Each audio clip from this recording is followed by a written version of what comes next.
Okay guys, ito yung makeup case ko. Ayan, 7,500 siya sa Swoosh. Swoosh pala yun. Tapos, since 50% siya, 3,750 lang siya nabili. Ayan, tapos ito yung mga lock niya. Ganyan siya yung lock. And then, kapag inopen mo, ayan siya. Actually, mayroon siyang pouch dyan, kaya tinanggal ko kasi hassle kapag may laman, binababa ko, natatamaan itong mga, natatamaan niya. And then, yung material niya pala is kahoy siya. Kahoy na, tinahian siya ng leather type siya. Ayan. And hanggang tuhod ko lang pala siya, guys. And then, sa likod, ayan siya. Ayan. And then, yung ito, parang, pwede siyang i-adjust ko hanggang saan yung gusto mo. Hanggang ganyan kataas yung kaya niya. Ayan.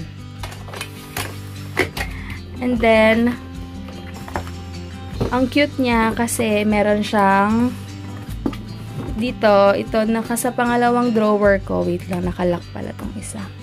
Sa pangalawang drawer ko, nilagay ko dito yung mga ibang liquid foundation, like primer. Sa kabila naman, since marami-rami akong blush on, ito. Tapos, nilagay ko rin dyan yung makeup fix spray ko. Ayan. And then, yung mga false lashes ko. Then, next sa baba naman, dito yung mga palette. Wait lang.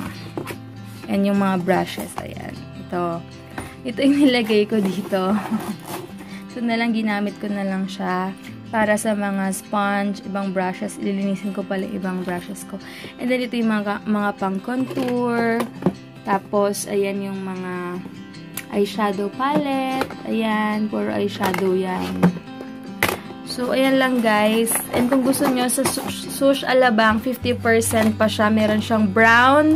Meron pa dong metal, pero mas mahal yung metallic something niya dahil nga, ano siya, medyo malaki na para sa akin. Kaya, ayan lang. Pero, bala ko nga palagyan to ng salamin. Kaya lang, useless din dahil nga, hindi rin siya malalagyan ng ilaw or kung ano naman. Pero, pwede rin, salamin lang, no? Magtatanong-tanong ako. So, yun lang, guys. Kung interesado kayo, pwede kayong pumunta doon or sa ibang branch ng Swoosh. And, meron pa siyang kasama nito, oh. Hindi ko alam kung paano to. Or baka, hindi ko alam, baka pang adjust or kung ano man, if ever na may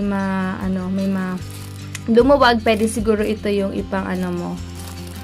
Yun. So, yun lang guys. Ito lang siya. Pero huwag yung mag-alala, sabi nga may nag-suggest sa akin na ilagay ko lang daw siya, i-place ko lang siya sa medyo nakakahinga since parang leather siya. Ayan, and medyo mabigat-bigat siya lalo na kapag may laman. Yung wala pa siyang laman, ang bigat na, pero lalo na ngayon. And ayan yung gulong niya pala. Matibay naman siya.